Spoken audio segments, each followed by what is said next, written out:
It's a good day, everybody. Sun is shining like nobody's beeswax. That's just a saying that I use to mean that basically it's awesome out here. Look at this. It feels like springtime. I mean, look at this. I'm out here barefoot, got t-shirt on. It's awesome. My whole truck is full of sheetrock because we've been doing a whole bunch of sheetrock. So today's video though is on the impacts of weather that happens like this. I mean, in Tennessee there's days where all of a sudden it's just hot like this. It's like warm and it's supposed to be wintertime. I'm like, where is this coming from? This can actually have a serious impact on the health of plants and these trees and especially orchard trees. Sometimes it'll cause the tree to bloom too early, and that means that the next time the frost comes in, it nips those flowers, and also the bugs and insects, pollinators are not as active. So all of a sudden you're in a situation where you don't have as much fruit. Josh, how do you feel, man? I feel great. Is it a hot day? It is. It's a nice day. It's a good day for pretty much anything outside. Sweet. Yeah, can you film us real quick? Whoa, yeah. We got Jonah here, we got me It'll here. be $100. You can Venmo me later. Man, he's an expensive cameraman. Yeah. Hope he does good work. Yeah, for real. Make sure you get my good side. Alright, so we just did a video on inoculation and we've got some more ideas because today it literally, I mean, what is it, 70 something degrees?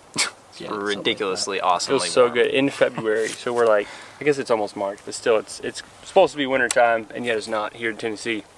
So we're going to be talking about what to do when you have volatile types of weather happening. You have either too hot or too cold, and plants are really affected by the surrounding climate and fluctuations, dramatic fluctuations like that in temperature. Because what you get is plants base their blooming and their flushing out is what it's called, like they're putting the leaves out based off of there's a number of cold hours, but also the number of days where it's a certain amount of light. So some plants are more stable, like they know when they're needing to come out based off of the amount of sunlight hours that they get throughout the year. But some, they follow the temperatures, and those ones are usually more adaptable to be able to take advantage of warm weather like this. Like they just come out whenever it feels good, and sometimes that can be beneficial, but also sometimes that can mean that they flush out, but then it gets all of a sudden, cold again, and it nips those leaves off, those petals, and your harvest can potentially be harmed quite a bit, Or even completely ruined. Yeah, Depending on how severe the frost is. So how would you deal with that, Jonah, in an orchard situation? So in an orchard situation, I would, first of all, before I plant the orchard, if it's an orchard that I'm planting, I would go back and check several years worth of weather records to see what the temperatures are going to be like throughout the winter and the spring, to determine on average how many cold hours that area gets. Yeah. And then I can predict kind of what it's going to look like probably in the next 50 years based on the previous 50 years worth of weather. Mm-hmm. And so I'll use that to determine which trees I plant and which species to use, because some need less cold hours than others to properly bear fruit. Some only need like 600 or 800 hours. Some need 1,000 to 1,400 cold hours. And by cold hours, we mean hours spent below 32 degrees. Mm-hmm. And so that's how many hours certain species need in order to remain dormant long enough to store enough carbon to be able to flesh out the next spring and produce the fruit that they need. Yeah. So typically if you get like watch out. You're saying watch out for which types of plants you're even starting out with. I'm saying if you are starting out planting something, know beforehand the area you're planting and check you can go to your local library, you can go online, do a search, check your farmer's almanac, try to see what the weather was like in the last 50 years in that area, and that'll give you a good idea of what it's going to look like in the next couple years. Yeah. So you can determine which species would best be adapted to this area given the fluctuations in temperature. So let's see, that's number 2. So number 1, you're saying check your local area. Number 2 is what? I don't mean to rush you. I'm just trying to get like a, bullet points for people to take away with. Yeah. Number 2, I would say be careful of the placement of where you plant your plants, whether it's trees or crops. Try to make sure that you are planting your plants in areas like if you know it is something that needs more cold hours and you're kind of pushing the limit of the area that you're living in. Say the area you live in gets on average 1,200 cold hours and the tree that you plant needs 1,100. That's kind of close to the edge. Yeah. So if you're going to do that, you need to make sure you're planting on the northern side in a more open area that's going to get more wind exposure and is not going to have any heat sinks or anything around it that's going to cause it to remain warmer for longer, because you want to keep it as cold as possible for a longer period of time, given days like this where you have fluctuations in temperature in the middle of what's supposed to be winter. Yeah. So north side, or actually I would say east side too. Yeah. Which is, the second best as far as trying to keep it a cool environment.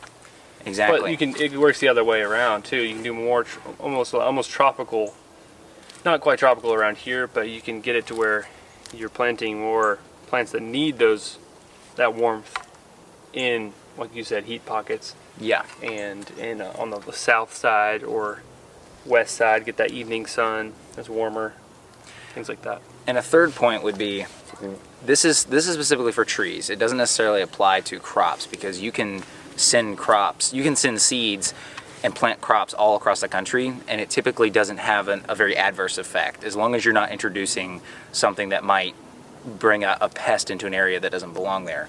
But most seeds are checked for that before they're allowed to travel.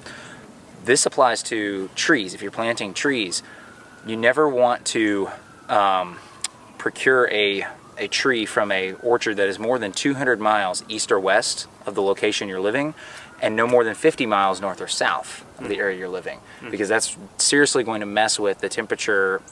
The temperature fluctuations of that area are going to have a very adverse effect on that tree if it's not within a 200 mile radius east to west or 50 mile north or south. That's why buying fruit trees and berry bushes from like Lowe's or Home Depot, or you have to be very careful, you gotta because watch out. Typically those are sent from like know. Texas or Florida. No, we're in Tennessee, so I'm saying this. That's several states away, thousands of miles. Yeah. So that's something you don't want to do. You want to look for trees that were raised locally here. Yeah, closer the better. Yeah. Yeah, heirloom varieties. That's one of the benefits of heirloom, is that, as in heirloom that are around where you're from, because those have been for years and years adapting to the specific environment and conditions of your space. So local, the closer the better as far as species goes. Yeah. So those are good 3 points. Is that what you got? For that topic, yeah, I'd say when trying to watch out for the cold hours and keep in mind the temperature fluctuations, those are things to keep in mind when you're planting trees. And it can somewhat apply to planting crops as well. Yeah. So number 1, do your research for your local area and number of cold hours. Number of cold hours. And then number 2, watch out for your placement of the plant. Number 3, watch out where you get it from. Yeah. And source. Number 4, I would say. Whoa, number 4, what? Yeah, well, it just came to me. A little bonus. Little bonus. This is kind of on the flip side. If you want to plant something in an area that is typically colder than that plant is normally used to, then you want to introduce what are called heat sinks, which can be anything from a building or a stack of rocks or a pile of wood, like we have behind here. Water, ponds. Even water, ponds, things that can absorb heat and then release it over time. That is something that you want to utilize if you want to plant things that typically don't belong in the typical growing zone that you are planting in. So say you wanted to plant grapes in Washington, but they're not typically accustomed to Washington State because it's a very cold climate. So you could do something like create a very large wood firewood pile and plant your grapes near the wood pile. And what that's going to do is the wood is going to absorb heat throughout the day. The sun's going to heat up that wood and then release it to the plant, which is planted nearby, and it's going to release it over time so that it stays warm during those cold hours of the night. And you could do the same thing with rocks or stones or water or buildings or anything like that. Nice. That's cool. Yeah, I've heard of like a Mr. Seb Holzer is a permaculturalist, and he has dropped a rig. I did. He has been able to actually plant almost like actually tropical trees in the Alps.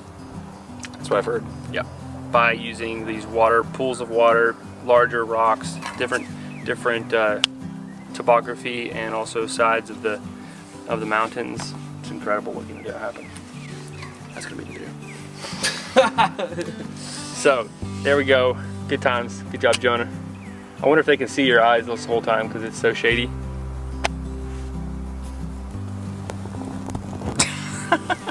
Good job, good job. Well, those are the 4 tips for what to do about fluctuating weather.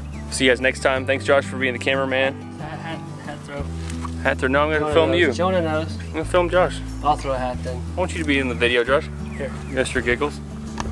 There he is. Throw the hat. Throw the hat. Throw the hat. Okay. See you guys next time. God bless.